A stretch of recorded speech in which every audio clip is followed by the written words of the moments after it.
What's good, guys? How's everyone doing? In this video, we're going to be breaking down how to create this one frame effect. And if you're new here, my name's Danny. I run a motion visual shop where I create editing packs and presets for video editors. So if you're interested in that, I'll have the link down in the description. With all that being said, let's get right into the video. All right, so here in After Effects, we have this really short sequence right here. It's only 23 frames long because this is such a fast one frame effect. The first thing we're going to do is create sort of like that one frame effect in between these two clips. So let's grab this second clip and then just go forward 3 frames from your cut. Drag the second clip forward. I'm also going to change the composition settings just to extend the timeline. Let's extend that just by a little.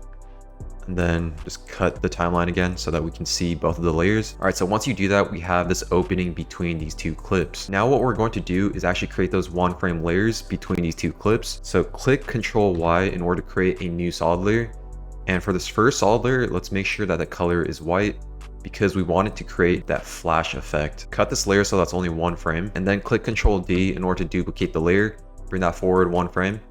Go into the layer settings or the solid settings, and then let's change the color to black.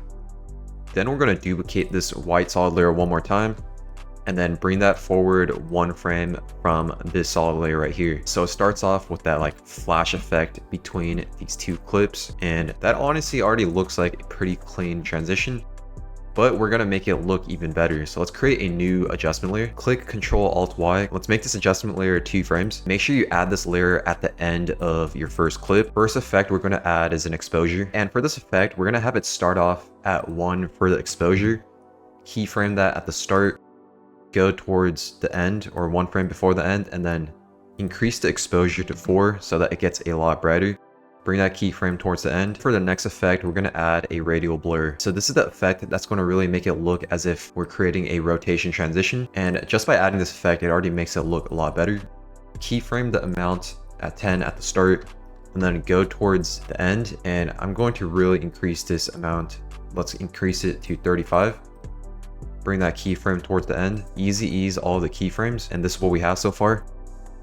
So that looks super clean. Final thing we're going to do is add 1 more adjustment layer. So we're going to add 1 for the second clip. Make sure that this one is only 2 frames. Add the radial blur effect to this layer. Keyframe the exposure. Keyframe the amount at 35 at the start, and then open up the keyframes. Go towards the end. Keyframe it back to 10. Easy ease both of the keyframes. So the reason why we're keyframing the radial blur at 35 at the start is because we wanted to match the end of this first adjustment layer that we created, because that's what's going to create sort of like that seamless transition. As you guys can see, it like animates in and then it like animates out. Now when I play this, this is what we have for the final 1 frame effect. It looks super clean, especially because we added that radial blur effect, and it kind of looks like a rotation transition. But that is all I have for this video. I know it's a really short one, but I have a lot more videos planned out for you guys. That's all I have for now. Thank you for watching, and I'll see you guys in the next video.